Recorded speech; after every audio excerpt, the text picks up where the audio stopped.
Common message is simplify, but lots of risk comes from very cheap, simple, insecure technologies. We'll see that with IoT applications and sensors and instruments. How do we effectively move to a cheap, simple, secure IoT future? Any quick answers? We don't know.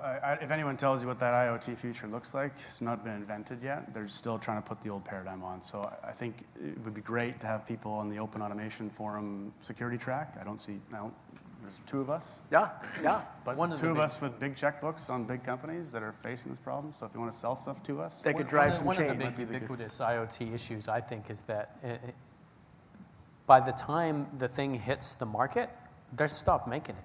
They're making the next one, right? I mean, so they make 100,000 or 200,000 of these things, they retool and move on, and it hasn't even hit the sales stream yet.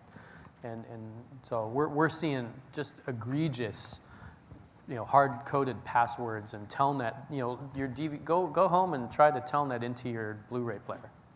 Yeah, but so that's one of these holdback things, right? So if ever you spend any time working with firmware and you look at the firmware supply chain, IoT is this. It's, I'm going to build a device for the market in 6 months. I'm going to reach back 6 years ago and grab a copy of firmware that was created 6 years ago, and that's what I'm implementing in that device. I mean, and there's no accountability, meaning even if there is a problem, there's no way to go back, and get the folks who worked on it to go fix it. And there's no interest in it or business model in doing that. I'll poke one of Tyler's old subjects and say that this is an area that's ripe for device certification type of conversation. Minimal security conformance standards, right?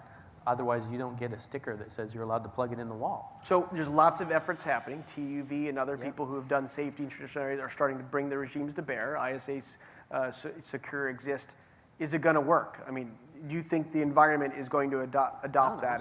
So go back to the SANS security controls, take the top 20, narrow them down to top 5 for IoT, and then tell people if it doesn't meet and pass these 5 conformance tests for these 5 things, it doesn't get an Ethernet jack maybe this or an is one antenna. of the 3 things we need to get done. Make sure the audience goes home to their companies and preaches that same message, because if you're a GE or you're Shell, you have multiple suppliers and people telling you different things. So if there's 3 for one segment of the environment and 50 for another, that's an expensive proposition for us to manage. You can't have Shell telling you we want 5 things, and BP telling you want 10.